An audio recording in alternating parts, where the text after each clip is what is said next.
Hello दोस्तों, स्वागत है आपका एक और नए वीडियो में। मैं आपका दोस्त संतोष पंत आप लोगों को मेडिकल बिलिंग एंड कोडिंग सिखा रहा हूं यूट्यूब के माध्यम से। और आज हम अपने चैप्टर 36 के ऊपर आ गए हैं, जिसमें मैं आपको कवरेज रिलेटेड डिनायल जो होते हैं उनके बारे में बताऊंगा। और यूजुअली आप इन पे हम क्या एक्शन लेते हैं, कैसे इनको सॉल्व करते हैं, ये मैं आपको थोड़ा सा आपको आइडिया दूंगा इसके बारे में। ये बहुत ही कॉमन डिनायल्स हैं यूएस हेल्थ केयर में, क्योंकि ये कवरेज रिलेटेड डिनायल्स हैं। अगर पेशेंट के पास इंश्योरेंस कवरेज ही नहीं है तो इंश्योरेंस उनको पे नहीं करेगी डॉक्टर्स को हमारे, इसलिए इनके बारे में जानना बहुत ही इंपॉर्टेंट है। जो हमारे दोस्त मेडिकल बिलिंग में ऑलरेडी काम करते हैं तो उनको भी इसके बारे में आइडिया तो होगा कुछ ही, और हमारे पेमेंट पोस्टर को भी पता होना चाहिए इनके बारे में। तो आज इनके बारे में डिटेल में हम इस वीडियो में जानेंगे। तो चलिए हम स्टार्ट करते हैं अपने चैप्टर को। अगर आपने अभी तक भी सब्सक्राइब नहीं किया है मेरे चैनल को तो सब्सक्राइब कर लीजिएगा, और जाते जाते इस वीडियो को लाइक जरूर कीजिएगा अगर आपको कुछ भी अगर नॉलेजेबल चीज़ सीखने को मिलती है आज।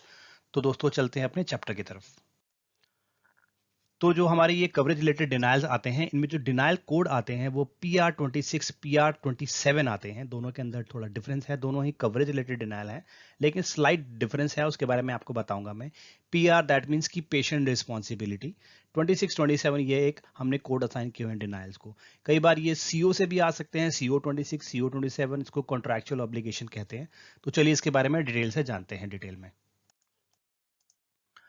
Coverage related denials: when we file a claim to insurance but the insurance is not active on that date of service, then we get a denial for coverage. That means कि जब हम claim file करते हैं, clean claim होता है, हम भेज देते हैं इंश्योरेंस कंपनी को जैसे रिसीव होता है वह उस क्लेम को डिनाई कर देती है, यह बोलकर कि यह डिनाइल कवरेज से रिलेटेड है, कि पेशेंट के पास कवरेज नहीं थी। और ऐसा बहुत ही कॉमन होता है, क्योंकि पेशेंट्स की पॉलिसी एक्टिव इनएक्टिव होती रहती है। प्रीमियम से रिलेटेड भी अगर वह प्रीमियम नहीं पे करेगा तो इनएक्टिव हो जाएगी। किसी दूसरे प्लान में उसने ट्रांसफर कर लिया है अपने इंश्योरेंस को, या कोई और नया प्लान ले लिया है, तो हमने अगर गलती से पुराने इंश्योरेंस को बिल कर दिया है तो हमारे पास कवरेज टर्मिनेशन का डिनायल आ जाएगा, जिसे हमें सॉल्व करना होगा। यूजुअली हम पेशेंट से बात करके उसको सॉल्व कर लेते हैं, या फिर हम मेडिकल रिकॉर्ड रिव्यू करते हैं, कुछ पेशेंट के कॉरेस्पॉन्डेंस चेक करने होते हैं कि हमें कोई नया इंश्योरेंस मिल जाए।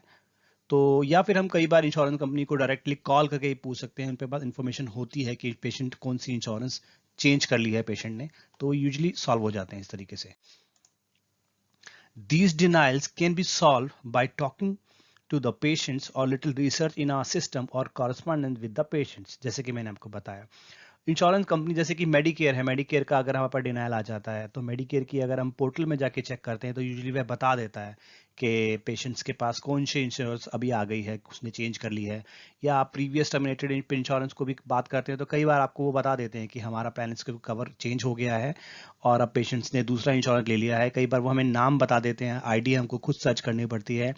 या अगर कुछ भी नहीं होता है तो हम पेशेंट से बात करने की कोशिश करते हैं कि आपकी जो ये डेट ऑफ सर्विस, हमने जिस डेट ऑफ सर्विस के लिए बिल किया है उस क्लेम के लिए हमें एक इंश्योरेंस चाहिए जो इस पर्टिकुलर डेट ऑफ सर्विस को कवर करती हो। तो पेशेंट हमें बता देता है, और जिस केस में हम पेशेंट से कांटेक्ट नहीं कर पाते हैं उस केस में हम डायरेक्टली पेशेंट को बिल कर देते हैं। तो जब पेशेंट को स्टेटमेंट रिसीव होती है तो पेशेंट उस अपने बैलेंस के ऊपर, क्योंकि अगर इंश्योरेंस नहीं पे कर रहा है तो पेशेंट को पे करना पड़ेगा, तो अगर स्टेटमेंट पेशेंट के पास रिसीव होती है तो पेशेंट उसके ऊपर एक्शन लेता है, डॉक्टर को या बिलिंग कंपनी को कॉल करके कंफर्म करता है कि ओके ये स्टेटमेंट मुझे आ गई है और मेरी ये जो इंश्योरेंस है ये आपके पास शायद इन्फॉर्मेशन नहीं है, इसको फाइल कर दीजिए।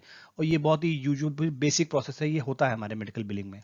पेशेंट को स्टेटमेंट मिल जाती है और पेशेंट उसके बाद अपनी इंश्योरेंस देता है। थोड़ा टाइम लगता है इन क्लेम्स में, बट हमारे पास इंश्योरेंस इन्फॉर्मेशन आ जाती है। और अगर पेशेंट के पास एक्चुअली कोई इंश्योरेंस नहीं है उस डेट सर्विस में तो पेशेंट को ही पे करना होगा उन बैलेंसेस को, क्योंकि डॉक्टर को तो जो डॉक्टर ने ट्रीटमेंट दिया उसका उसको पेमेंट चाहिए। Usually two types of denial code insurance issue. तो दो तरह के डिनायल जो बेसिक होते हैं, जैसे कि मैंने आपको पहले आपको फ्रंट स्लाइड में बताया था, दो टाइप के डिनायल इंश्योरेंस इशू करती है। या तो वह कहती है PR26 या तो PR27। तो PR का मतलब है पेशेंट रिस्पॉन्सिबिलिटी। दैट मीन्स कि इंश्योरेंस कह रही है कि आप इन बैलेंसेस को पेशेंट को बिल कर सकते हैं अगर पेशेंट, क्योंकि ये रिस्पॉन्सिबिलिटी पेशेंट की तरफ जा रही है। तो PR कोड्स थोड़े सेफ होते हैं पेशेंट को बिल करने के लिए। जो CO कोड होते हैं कॉन्ट्रैक्चुअल ऑब्लिगेशन के, उन कोड्स को बिल करने में थोड़ा हमको प्रॉब्लम आ सकता है, क्योंकि पेशेंट कह सकता है कि इंश्योरेंस ने तो नहीं कहा है कि पेशेंट रिस्पॉन्सिबिलिटी है, बट यूजुअली हम न्यूमेरिक नंबर को देखकर पेशेंट को बिल कर देते हैं। तो अब इन डिनायल्स के बारे में समझ लेते हैं कि ये PR26 और PR27 डिनायल का मीनिंग क्या है, हम क्या समझें और दोनों में डिफरेंस क्या है। PR26 expenses incurred prior to coverage. Expenses, इस लाइन में एक्सपेंसेस का मतलब है जो हमने चार्ज बिल किया है, जो हमने क्लेम बिल किया है, वह इनकर हो गया है कवरेज शुरू होने से पहले, prior to coverage. That means कि हमने जो, जैसे अगर हम आज की डेट पे माने, हमने 27 ऑफ फेब का क्लेम फाइल किया इंश्योरेंस कंपनी को, इंश्योरेंस ने डिनाई कर दिया PR26 बोल के, दैट मीन्स उसने बोला कि अभी कवरेज स्टार्ट नहीं हुई है। दैट मीन्स कि हो सकता है कि कवरेज फ्यूचर में स्टार्ट होगी, हो सकता है कि वह 1 मार्च से स्टार्ट होने वाली हो, लेकिन हमने पहले ही बिल कर दिया हो, या इंश्योरेंस स्टार्ट होने से पहले ही पेशेंट अपना ट्रीटमेंट लेने चला गया डॉक्टर के पास, या किसी भी तरीके का क्लेम क्रिएट हो गया। इस केस में इंश्योरेंस कंपनी पे नहीं करेगी, क्योंकि आपने कवरेज स्टार्ट होने से पहले ही क्लेम फाइल कर दिया है।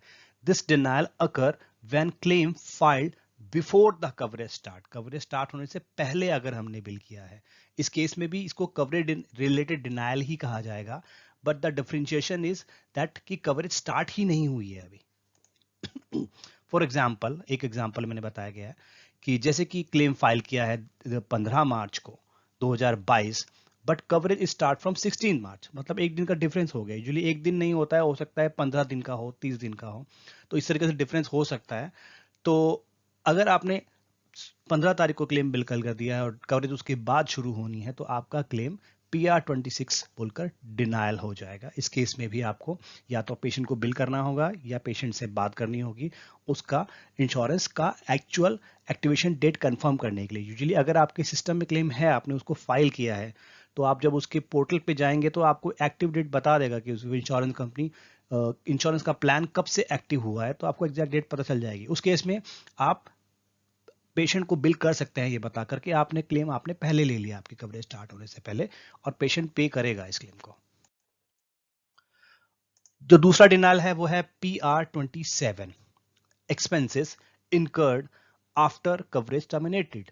इसमें बस स्लाइट डिफरेंस यही है कि जो आपने क्लेम फाइल किया है वह क्लेम कवरेज खत्म होने के बाद बिल किया है। जैसे कि पिछले एग्जांपल में मैं बताया कि अगर 27 ऑफ आपने 27 ऑफ फैब को क्लेम फाइल किया है, लेकिन अगर उसकी कवरेज 26 फैब को ही खत्म हो गई है, तो आपके पास PR27 डिनायल आ जाएगा। This denial occur when claim filed before the coverage start. और एग्जांपल के लिए, क्लेम 15 मार्च को आपने फाइल किया है, डेट ऑफ सर्विस 15 मार्च थी, बट कवरेज 1 मार्च को ही खत्म हो गई थी, या 15 मार्च से पहले किसी भी पर्टिकुलर डेट को खत्म हो गई थी, तो उस केस में आपके पास PR27 डिनायल आ जाएगा। इस केस में शायद इंश्योरेंस पोर्टल आपकी हेल्प ना कर पाए, रादर दैट आपके पास अगर मेडिकेयर है तो मेडिकेयर तो आप बता देता है कि पेशेंट के पास कौन सी इंश्योरेंस, उसका पोर्टल बताता है। अदरवाइज कवरेज टर्मिनेट होने के बाद अगर आप पोर्टल पे भी जाएंगे तो आपको एक्सपायरी डेट मिल जाएगी, जो कि आप कंफर्म कर सकते हैं अपने डिनायल के साथ में, बट इंश्योरेंस आपकी कोई हेल्प नहीं कर पाएगी। इस केस में भी आपको पेशेंट से कांटेक्ट करना होगा पूछने के लिए कि आपकी ये पॉलिसी खत्म हो गई है, जिस डेट को आपने सर्विस लिया उससे पहले ही खत्म हो गई थी, और आपके प्रोवाइडर को आपने एक नई इंश्योरेंस देनी है। अगर आपके पास नई इंश्योरेंस है, यूजुअली पेशेंट्स के पास नई इंश्योरेंस होती है, वो रिन्यू कराते रहते हैं या प्लान चेंज करते रहते हैं, लेकिन अगर नहीं है पेशेंट के पास इंश्योरेंस, तो पेशेंट अपने प्रोवाइडर को पे करेगा अपने अकाउंट से, अपने कैश या अपने किसी भी पेमेंट मोड से पे करेगा, और प्रोवाइडर को पेमेंट पे हो जाएगी। तो काफ़ी कॉमन डिनायल हैं जो हेल्थ केयर में हमारे आते हैं, बट क्योंकि मुझे अपने सारे साथियों को सारे डिनायल्स के बारे में अवेयर करना है और बेसिक बेसिक चीज़ों के बारे में बताना है, तो ये बेसिक पार्ट है, इसके बारे में हम सबको पता होना चाहिए, इसलिए मैंने इस चैप्टर में कोशिश की है इसको कवर करने का।